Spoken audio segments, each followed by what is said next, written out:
कौवा और सांप की कहानी। एक समय की बात है। एक घने जंगल में एक बहुत बड़ा बरगद का पेड़ था। उसी पेड़ पर एक कौवा और एक कौवी की जोड़ी एक घोंसला बनाकर रहते थे। एक दिन कौवी ने अपने घोंसले में 4 अंडे दिए। अब कौवी दिन रात अपने अंडों की देखभाल करने में लगी रहती थी। कौवा भी भोजन की तलाश में इधर उधर चला जाता था। बरगद के पेड़ के निचले हिस्से में एक खोह था।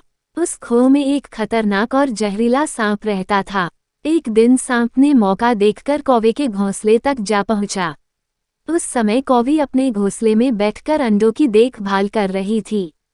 जब कौवी ने जहरीले सांप को देखा तो उसने अपने अंडे को बचाने की बहुत कोशिश की, लेकिन वो अपने अंडे को सांप से नहीं बचा पाई। और देखते ही देखते सांप ने कौवे के सभी अंडे खा गया। जब कौवा वापस लौटा तो कौवी ने रोते हुए कौवे को सारी बात बताई। वे दोनों जहरीले सांप से बहुत परेशान थे, क्योंकि कौवी जब जब अंडे देते थे तब तब सांप उसके अंडे को खा जाता था। अगली बार भी उनके साथ यही होने वाला था। इसलिए कौवे ने उस जहरीले सांप से बचने की एक योजना बनाई। अगले दिन कौवा सुबह सुबह उठा और राजा के महल में गया।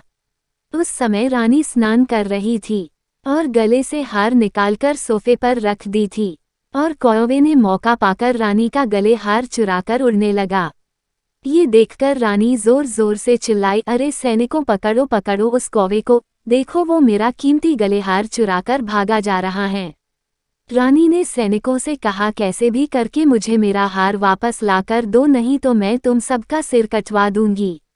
रानी के बात को सुनकर सैनिकों ने उस कौवे का पीछा करने लगे। कौवा अब आगे आगे और सैनिकों उसके पीछे पीछे भागते हुए जा रहे थे। थोड़ी ही देर बाद सैनिकों एक घने जंगल में पहुंच जाते हैं। और तभी सैनिकों ने देखा कि उस कौवे ने रानी के गले हार को एक बड़े से बरगद के पेड़ के नीचे बने खोह में गिरा दिया है। उस समय वो जहरीला सांप उसी खोह में सो रहा था। और जब रानी के सैनिकों ने उस खोह में से हार को निकालने की कोशिश की तो सैनिकों को उस जहरीला सांप पर नजर पड़ गया। और उस जहरीला सांप ने भी खोह से बाहर आकर सैनिकों को डसने की कोशिश करने लगी। लेकिन सब सैनिकों ने मिलकर लाठियों से उस जहरीले सांप को मार डाला। इस प्रकार उस दुष्ट जहरीले सांप का अंत हुआ। ये देखकर कौवा और उसकी पत्नी बहुत खुश हुए और अब वे दोनों शांतिपूर्वक खुशी खुशी अपने घोंसले में रहने लगे।